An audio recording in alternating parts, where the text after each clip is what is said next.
In 2006, 15,000 paying fans screamed death threats at John Cena, while WWE's accountants privately celebrated their highest quarterly profits in company history. Look closely at that arena floor. On one side stands a 25-year-old purist in a worn black t-shirt who paid $40 for a nosebleed seat, screaming at the top of his lungs for the hero to fail. On the other side stands an 8-year-old kid wearing $60 worth of glowing neon green gear, holding his parents' hand with wide, reverent eyes. For an entire decade, the central mystery of professional wrestling wasn't about who held the championship belt. It was an unprecedented corporate paradox. Why would a live entertainment empire systematically ignore the raw, deafening hostility of its most vocal core audience? Conventional entertainment logic dictates that when the crowd turns on your lead actor, you rewrite the script.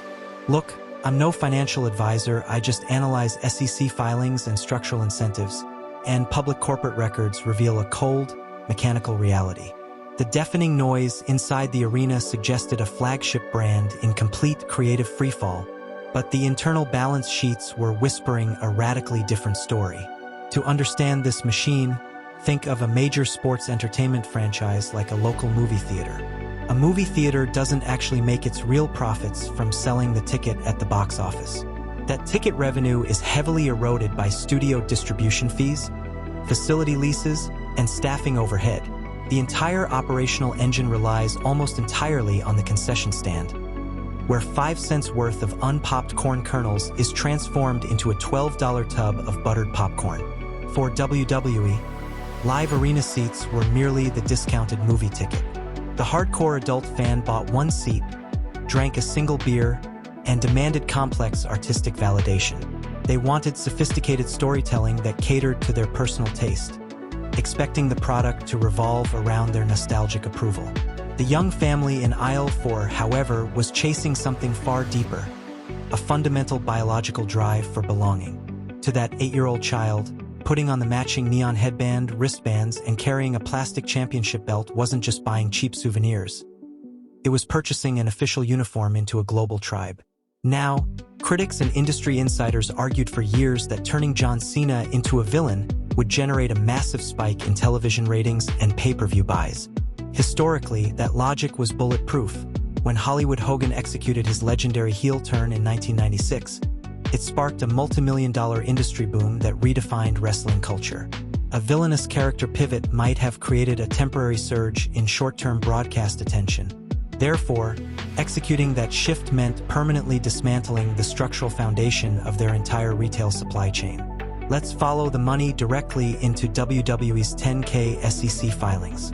Soft goods, t-shirts, foam fingers, sweatbands, and plastic toy belts carry gross profit margins exceeding 65%. When an adult fan purchases a live event ticket, that revenue is immediately eaten up by stadium rental fees, local union labor, satellite trucks, and insurance costs. But when a parent walks up to a merchandise booth at 9:15 p.m., their spending converts directly into high-margin net income. At his peak, John Cena wasn't just a performing athlete. He was a walking retail ecosystem generating over $100,000 in physical merchandise sales every single night. That is enough branded merchandise to completely outfit an entire sold-out NFL stadium every single month. Why does this strategic trade-off matter? If WWE turned Cena into a villain to satisfy 15,000 booing adults in the arena, every child in that stadium would instantly take off their neon green gear. The adult fan might cheer the storyline shift on television, but they wouldn't replace that green shirt with 3 new villain shirts. Hardcore adult fans buy one black t-shirt and wear it until the fabric fades. Families, on the other hand, buy an entirely fresh color palette every 6 months when a new merchandise line drops.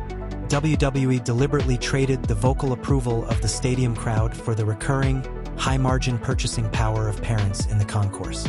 They built an unassailable financial moat by aggressively separating crowd noise from net income. Look at how that interaction plays out across a normal Sunday night. The parent standing in a 40-minute merch line at 9 o'clock doesn't care about quarter-hour television ratings or storyline work rate. They spend $200 on neon fabric, hand it to their child, and walk out into the cold parking lot feeling like a hero to their kid. For over a decade, public narrative insisted that WWE was simply out of touch, blindly repeating a broken creative formula out of stubbornness. But the underlying mechanics proved something far more calculated. WWE didn't miss the noise, they mastered the conversion rate.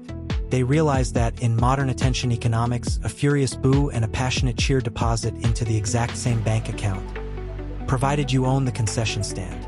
In the end, John Cena didn't remain a hero because the crowd loved him. He stayed a hero because love is the only emotion that buys a $45 foam finger on a school night.